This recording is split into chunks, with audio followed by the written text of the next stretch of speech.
All right, then as the acting chairman, I call this meeting to order. I Thank guess we do you. the roll call now. Roll call now. Do roll call. Amanda Houston is excused. Julia Kitely, Is here. Tim O'Leary, Here. Cherie Adkins, Here. Jessica Hopkins Hubbard, Here. and our student commissioner position is still open. Okay. Right. So the next item on the agenda would be to accept the consent calendar. Do I make the motion or does somebody else? I think you can or someone else can. I make a motion to accept the consent calendar items. I'll second. All in favor? Aye. Aye. Aye. All opposed? There weren't any. Okay, motion passes. So we had the library use report. Looks like our stats are up for January, which is good. Yep, stats are up. Yeah. Do we have any public comments? We Or have do we- no public comments tonight. Okay. Where do we talk about the library narratives and how just absolutely oh, here we go. That's the next thing. Those are just so absolutely wonderful. Aren't they? We had some great ones this month too. I love reading over all of those. They're just adorable. And even the grown-ups like coming there. So that's good too.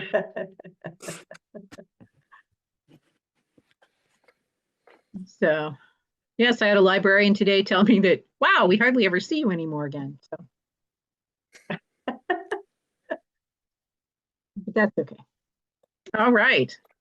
Any other comments on that? Okay, so I guess it's time for reports. So it doesn't look like we have a foundation report because they don't meet until after us. So, That's Madam right. Library Director, what do you have to say? Well, I have a couple of big things going on. One is we are expanding our hours again March 1st. So that will be just a few weeks from now. I looked at our statistics and looked at our schedules and then came to Will, our city manager, with a proposal, which was to go back to being open until 8 o'clock on Tuesdays, but to keep our Wednesday time closing at 6 still.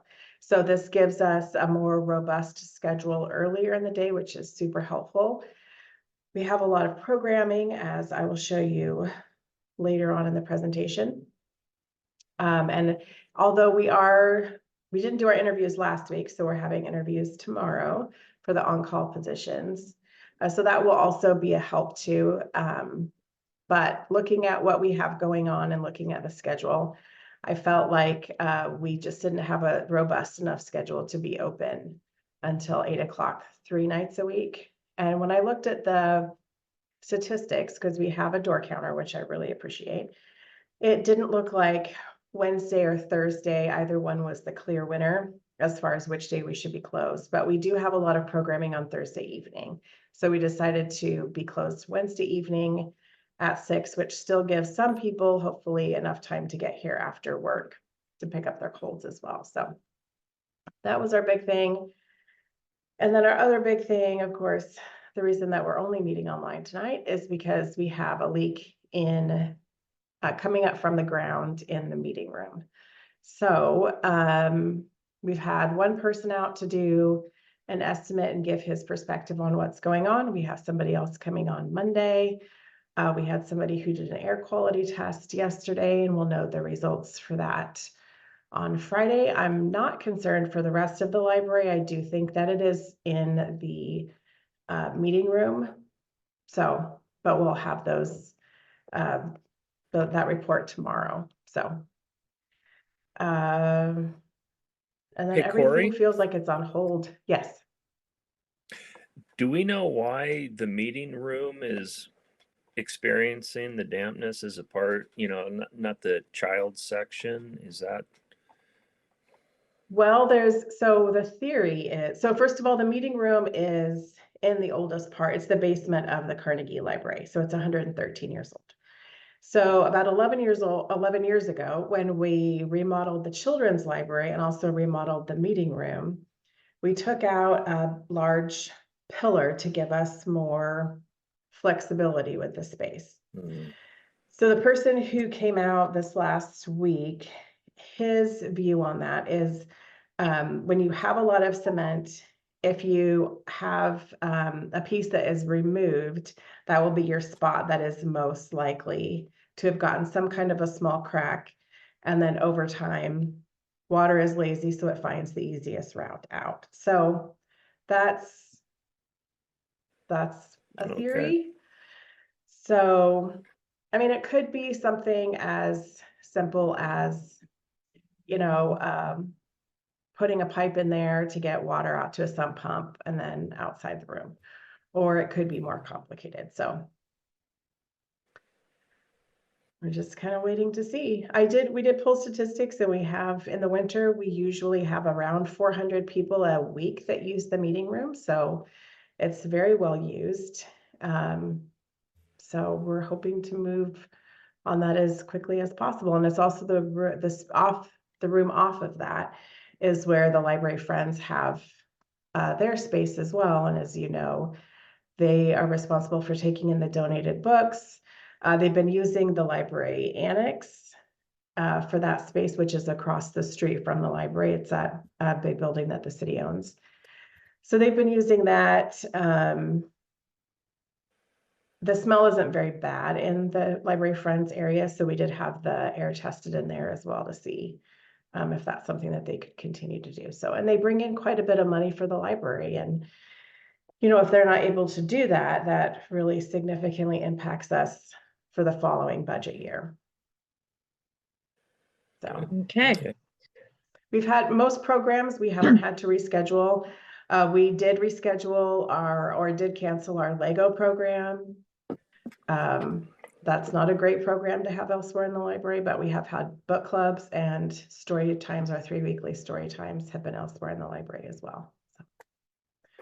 So I think that's it. Okay. How about any library friends report? Library friends report. The library friends did meet, but we did not have a sum that the library friends have given the library yet. We're kind of waiting to see what's happening with the meeting room. So I Okay. don't have a report for that yet, but that will be the sum that is reflected in the fiscal year for 2025, 2026, Okay. starting in July. All right. So moving on to unfinished business, any updates with our strategic plan for the 21 through 26 objectives? I only have kind of a minor update. Well, it's been pretty major for us, but it's pretty minor as far as this is concerned, I guess. So Bobby Hernandez, who's our senior librarian, has been working on an outreach survey form for staff to use, so that when we're doing library outreach, we're going through and making sure that we know which of our strategic plan goals are being met by our specific programming. And then that's how we are also deciding which outreach events to prioritize, because we get a lot of requests for different events, and almost all, like 99.9% of them, are fantastic opportunities, but we just can't do them all. So we decided that we needed some better metrics on how to measure if a program was something we were going to go forward with. And if we can't go forward with it this year, it doesn't mean we wouldn't go forward with it the following year. So, so that's all to say that we are using our strategic plan. It's not just a document that's sitting there and no one's looking at. So Great. That's excellent. I'm moving on to new business. I noticed, not on the agenda that you sent out, but in the supplemental documents you sent, you have a new policy for us to discuss about telephone use? I do. I would like to put that, I would like to put that under new business. at Okay, the because I think end. that, Yeah. oh, at the last one. Okay. Yeah. Well, then let's talk about the new city library website. Okay, so I'm going to share my screen.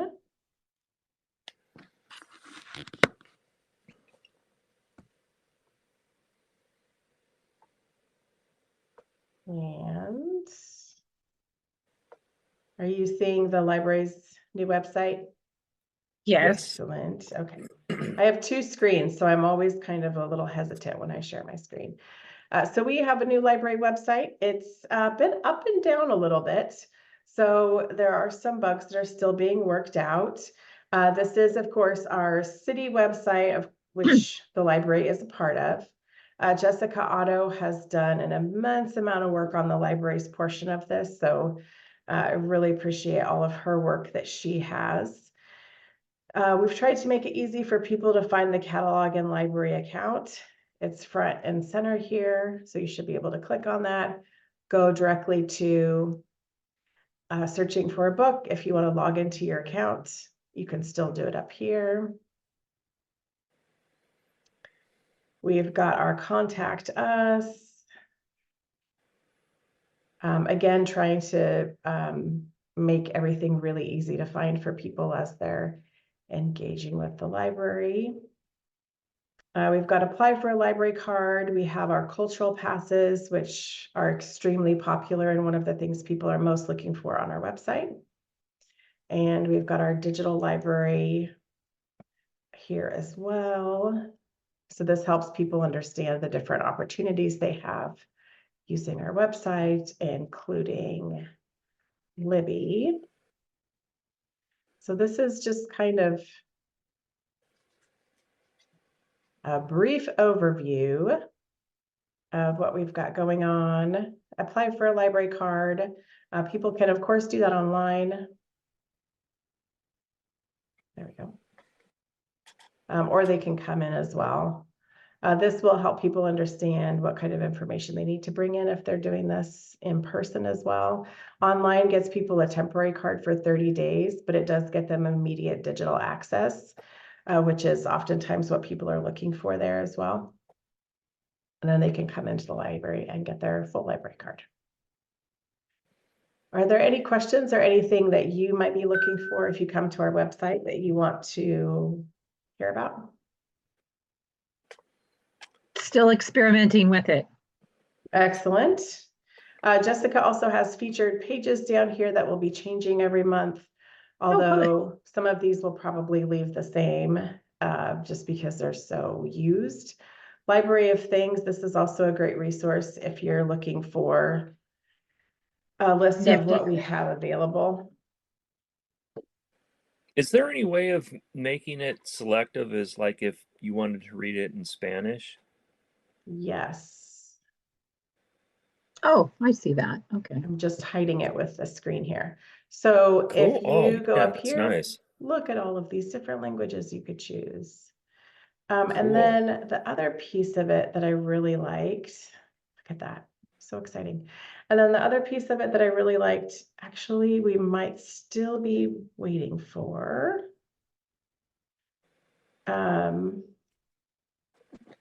It will help it be more accessible for people. The readability will be better. You can also turn on yeah, it doesn't look like that's available yet, but it is coming. So this will be, for instance, like if you want to focus it down on just a few words at a time, you can do that and drag. You could definitely make the screen bigger for better visibility. It has quite a few features, but it looks like it's not quite ready yet.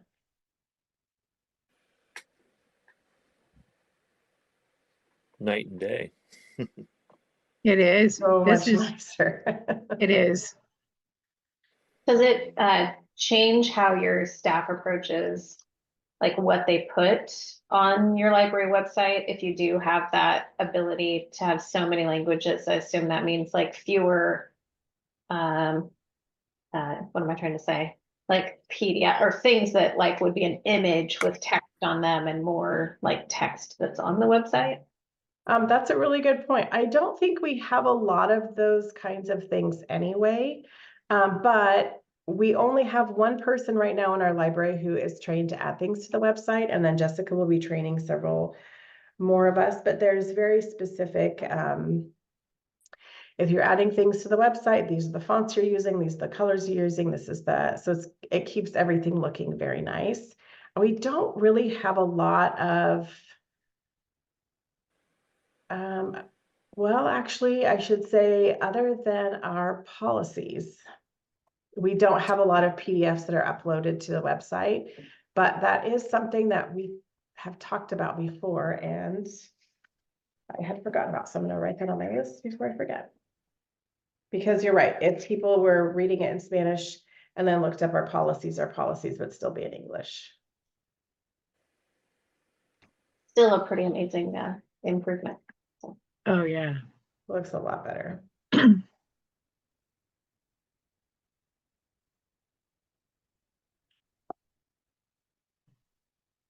All right.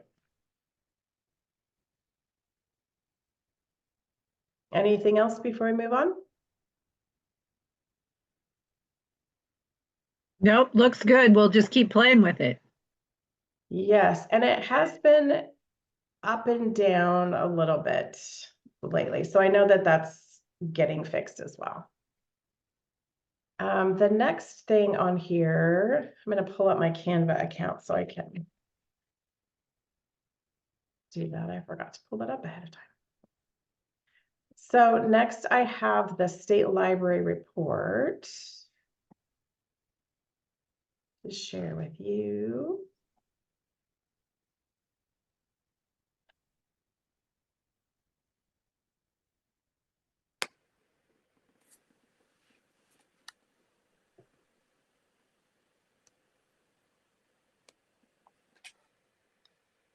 All right. Turn on presentation form.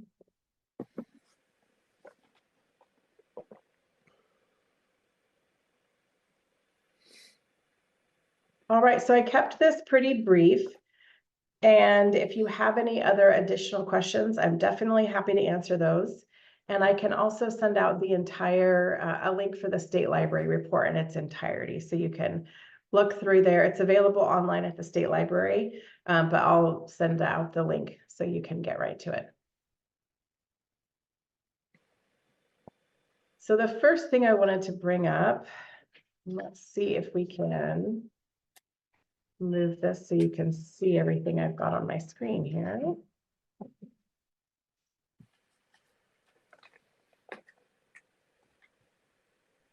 So I pulled several different libraries for comparatives. I pulled, you'll see Newberg, it looks like it has the highest population here, which is a little bit interesting because we're at about 29,000. However, we include rural Newberg and Dundee as our service area. But of course, we still only draw funding from in-city population. So while we have 29,000, our service area is 38,000, which in this list puts us at the bottom here. But if we're just going by in-city population, we're right here. Actually, we're a little smaller than that, I guess. We are right here. And also, since I moved you all out of the way, I cannot see you. So if you have any questions or anything, please feel free just to jump in.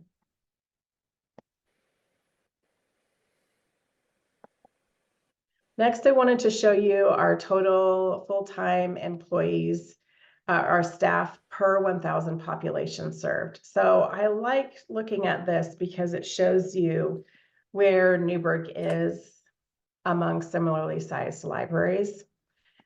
So Tillamook County Library, as you can see, has a nice robust staff right here. And then we're not the lowest, but we're not far from that. And this was also some of the information that I used when I was looking into the reopening for our library hours as well. Our program attendance, this is one of the areas where our library really shines. So last year, our program attendance was 20,148 people. So as you can see, we're doing pretty well down here. We've got Tualatin, which frankly, I have to say, because of where we're located and where Tualatin is located, I don't see that doing better than Tualatin is something that is in our future. Not that there isn't room for improvement, but it's just a very different, it's a very different location than Newberg is.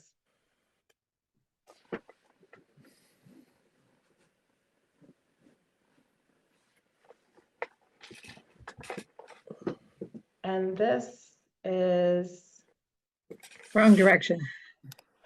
I was like, wait a minute, we've already been here. There we go. There we go. All right, so this is our, so we've got two lines here. One line, the first line is the physical collection and the second line is the digital collection. Tualatin, as you can see, doesn't participate in Library to Go. They have a different, I'm losing words tonight, resource. So they're not using Library to Go, which is why you don't see anything there. So also with checkout statistics, we're doing really well. I'm really pleased with that. They continue to go up, which is a great direction to be heading. Our physical checkouts last year, you can see down here too, 311,798. Library to Go materials, 38,878. Pretty happy about that too.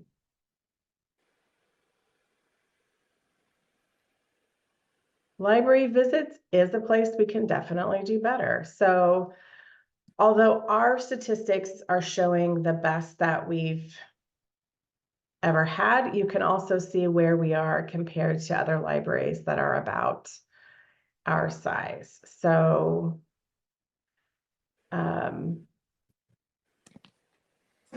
yeah, we can be doing better on this. Also getting to 99,000, so close to 100,000 kills me. Hopefully this year, we'll see.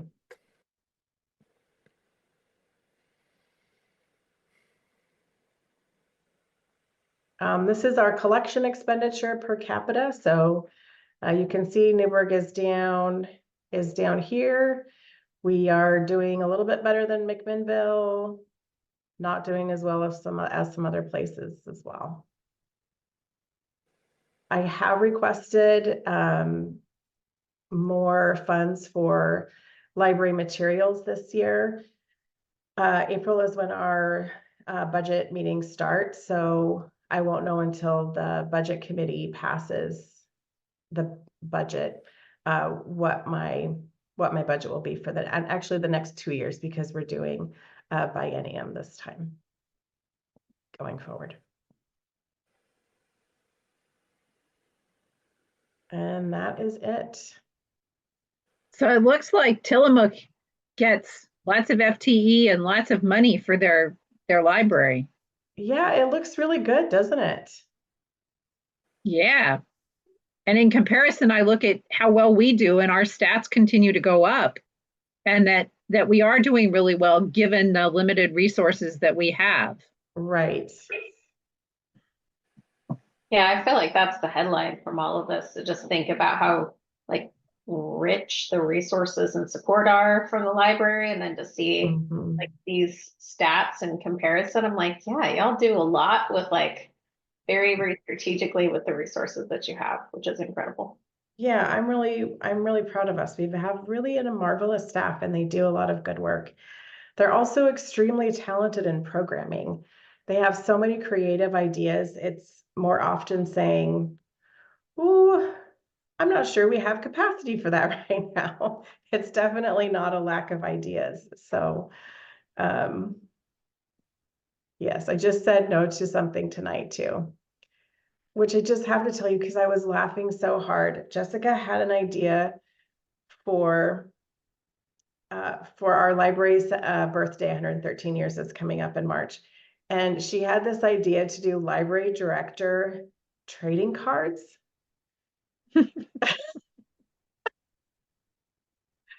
I laughed so hard and then I said no. I just we could do history some other way, but yeah, it was pretty comical. So never a lack of ideas, Well, that's just a lack of good. time and resources. Okay, so now you're on for the new policy, unless there are other Okay. questions. New policy. Let me pull up.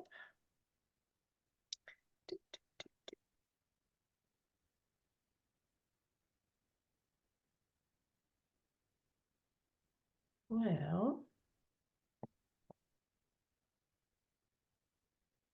sorry, I thought I had the policy pulled up too, but I'm going to pull it up this way.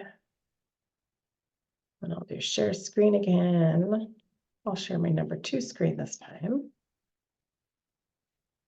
All right, are you all seeing the library policy there? Yes. Yep. Yes. Let's- Okay, try to put this up. All right, so staff brought this to me because while this doesn't come up every week, it definitely comes up enough that they felt like it would be helpful to have a policy. So we looked at what some other libraries were doing and borrowed some wording, changed it to fit our needs, and this is what we've come up with. So it doesn't happen as often as it did before cell phones were so widely used, but it still does come up more for children than for anyone else, but it does come up. Although I think every situation that's talked about here is also something that has actually happened at the library. So this is to reiterate that library telephones are for library business only, but we also recognize that there are times when people will need to use the library's phones. So we are stipulating that it shouldn't be for any more than 2 minutes. And as you can see at the bottom, there are exceptions to limitations that can be made by managers because you never know what's going to happen. So there is, there's flexibility with that too. Most often what we have are youth who are contacting parents or caregivers to come and pick them up from the library or to let them know that they're at the library, and those kinds of things are fine too. They happen down in the children's area. We also recognize that occasionally we may need to contact people if there's an injury at the library. Very occasionally we've had somebody fall or something that's happened that we've need to get a hold of somebody else for as well. We are letting people know that they can't use the telephone to place orders for personal items like ordering a pizza, which has happened. They may not place toll-free or long-distance calls to other businesses, friends, or relatives. One time I asked a teen if it was an emergency that he needed our phone for, and he said yes. And I made the mistake of not asking what the emergency was. And then he called a girl to ask her out. Mm, Sounds valid. Can I ask a clarifying question? Do you mean toll free or do you mean collect? Because toll free is the 800 numbers, right? You know what? You're right. We mean collect. Is collect still a thing? I don't know. We can still add it in there. I'll make sure we change that. Thank you. And conducting personal business with the library's telephone, which, some of the things that have happened in the past are people who want to make phone calls about to doctors or other people like that, where they're really then at the desk, which is our business phone, can be talking for an extended period of time and about very sensitive information as well. There is the center down on First Street that people can use to make telephone calls like that if that's what people need to do. So there are other places in town where those kinds of calls can be made. Just letting people know that the library is not the place to make those calls. Patrons must ask must ask the library employee to use the library's telephone. Occasionally we'll have people who reach over the desk to grab the phone. Doesn't happen very often anymore with the desk the way it is upstairs now, but that's happened in the past as well. And then maybe one of the more, not more than children needing to use the phone, but something that does happen several times a month is we'll get a phone call from someone who is looking for another person. So this can be tricky for several different reasons. Sometimes it's parents who are trying to find their child. And, for patron privacy, first of all, children aren't supposed to be under 10 if they're left alone in the library, so they should be there. They should be old enough to be responsible if they're coming into the library by themselves. We've had a circumstance before where someone has said, my kid is wearing this color of sweatshirt. Are they there in the library? A library staff person has said yes, and it turned out not to be their child. So, there's things that happen like that as well. One time we were getting asked if we could verify that somebody was in the library, and it was because they were also having a custody battle with someone. I wanted to verify when they were or were not in the library, and that's also not something we want to be involved with in any way. So there are a lot of things, there are a lot of reasons why we feel like this is a good policy, and it matches with what other libraries around us are doing as well. Yes, we don't share personal information, talking about whether a person has been to the library, or, sometimes we've been asked to call somebody if we see that person. Well, also at the library, we see 700 people a day, right? So we're also helping people, and we're not going to take on the responsibility of watching out for a particular person. And also that's their right to privacy as well. So are there any questions about that? No, I think this is a nice little policy. Mhm. Okay. Do we need to do anything with this until you bring it back? Yes, so the only thing, so we can say, let me stop the screen share here. Somebody can make a motion to approve the policy with the word change to collect instead of toll free. And then that works as long as, the whole board approves it. Then we can go ahead and set that up and get that put up on our website. This isn't something that's a big enough deal to go before city council. So it's one that can just be passed by the library board if you're willing. Okay. I'll make a motion to accept it with the change specified. I'll second the motion. All in favor? Aye. Aye. Aye. Any opposed? Okay, the motion passes. Sorry, that was Tim and then Julia, just confirming that. Yeah. Yes.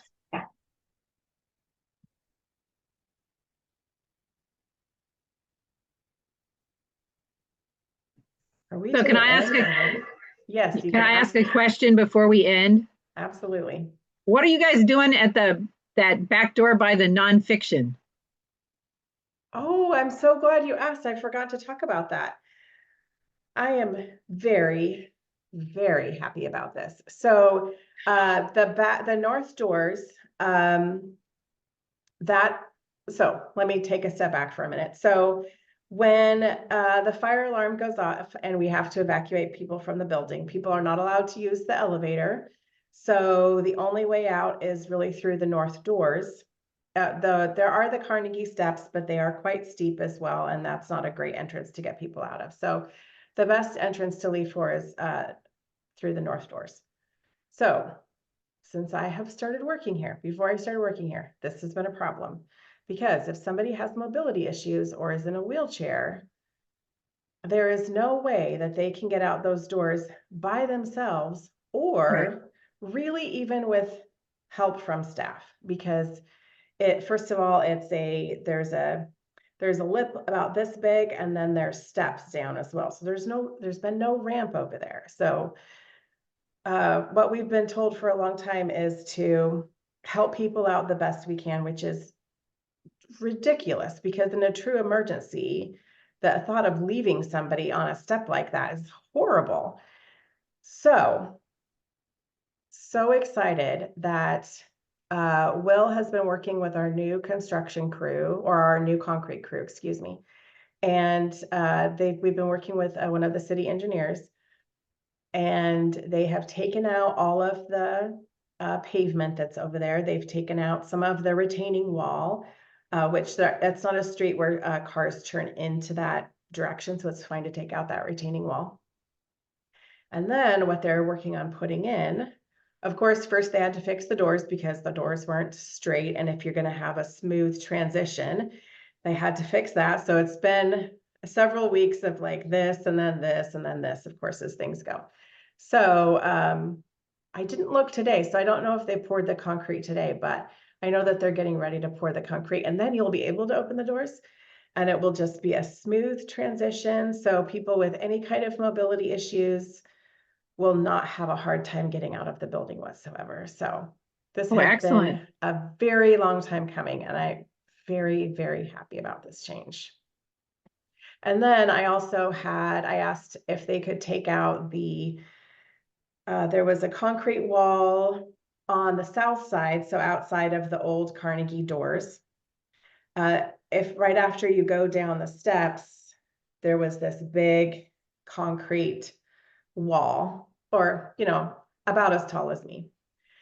And there were a lot of shenanigans that happened back there where people couldn't really see what was going on. So I asked that just be completely taken out. And then they also took down the retaining wall that's over by where the ramp accesses in the front. They took the retaining wall down. You can see it quite a bit, so it's much lower. They did a beautiful job cutting the concrete. We've had a lot of people talk about how much cleaner and nicer it looks over there as well. And then, of course, it means we're not cleaning up trash back there because it's very exposed and it's not an area that people are hiding behind either. So very happy about those changes.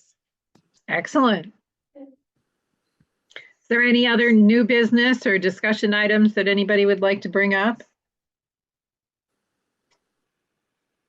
Okay.